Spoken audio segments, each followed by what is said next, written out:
Confusion हुआ है कि 5 की जगह 15 मरले बता दिया है, जो कि हमने आज सारे पेपर वगैरह चेक किए पटवारी उसके पास जाके, पटवारी के पास, और उसमें 15 मरले कहीं नहीं है बलदेव के नाम की, मेरी 5 मरले है, वो तो मैंने दी हुई।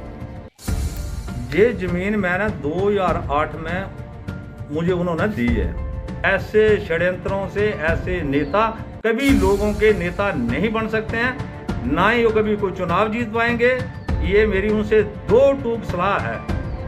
पूर्व भाजपा प्रत्याशी एवं प्रदेश कार्यकारिणी सदस्य बलदेव ठाकुर ने मीडिया में चल रही जमीनी हेराफेरी के मामले की खबर पर अपने ऊपर लगे आरोपों को झूठे व तथ्यहीन बताया है। बलदेव ठाकुर ने कहा कि वीरेंद्र कुमार द्वारा उन्हें दी गई कुल भूमि 5 मरले ही है।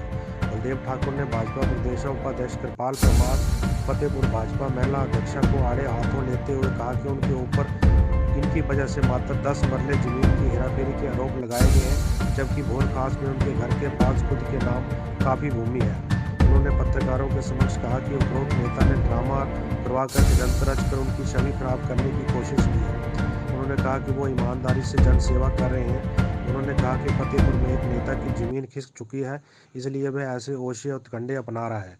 वहीं इस विषय पर पटवार सर्कल लार्थ की पटवारी उपासना देवी के अनुसार तकसीम खानगी 29 जनवरी 2019 को हुई थी, जिसमें 4 लोगों के नाम 7 कनाल 10 मरले भूमि में से बलदेव ठाकुर पुत्र अवतार सिंह के हिस्से में कुल 5 मरले भूमि आई है।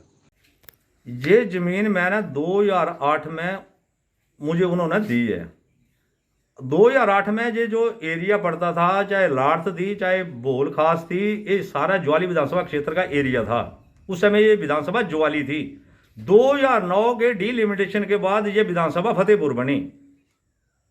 ये तो उससे पहले की बात है। और 2008 में मेरे पास पार्टी की कोई भी बड़ी जिम्मेवारी नहीं थी, मैं एक साधारण कार्यकर्ता था। भारतीय जनता पार्टी ने 2012 में मुझे भारतीय जनता पार्टी की टिकट दी, तो जमीन तो मैंने 8 में खरीदी थी, टिकट मुझे 12 में मिली 4 साल बाद। तब तो मुझे ही उम्मीद नहीं थी कि कभी मुझे भारतीय जनता पार्टी विधानसभा की टिकट देगी। मैंने 12 का चुनाव लड़ा, 17 का चुनाव लड़ा, अभी 21 में आकर मैं यही जमीन जो है 21 में जाकर इसमें 10 मरले का ये एक मेरे पर आरोप लगाया कि ये इसमें हेराफेरी की हुई है।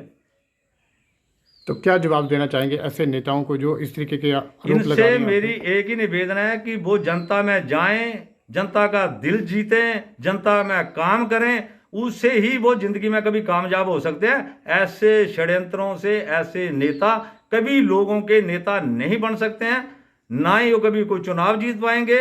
ये मेरी उनसे 2 टूक सलाह है कि इन षड्यंत्रों से वो कभी भी बड़े पॉलिटिशियन नहीं बन सकते और ना कभी कोई राजनेता बन सकते हैं। ये जो खाता नंबर 328 है ना, इसमें 4 मालिक हैं, मुश्तरका जमीन है इनकी इस खाते में बनती है 7 कनाल 10 मरले। फिर इसका इंतकाल हुआ 880 तकसीम खानगी का। उसके अनुसार इनकी 3 लोगों के हिस्से अलग हो गए। एक नीलम कुमारी का इसमें बना 2 कनाल और देवराज का बना 3 कनाल। फिर बलदेव सिंह और उसका चूर सिंह उपनाम वीरेंद्र का खाता रहा जॉइंट। इसमें बलदेव सिंह के हिस्से में आई 5 मरले और वीरेंद्र सिंह के हिस्से में आई 2 कनाल 5 मरले।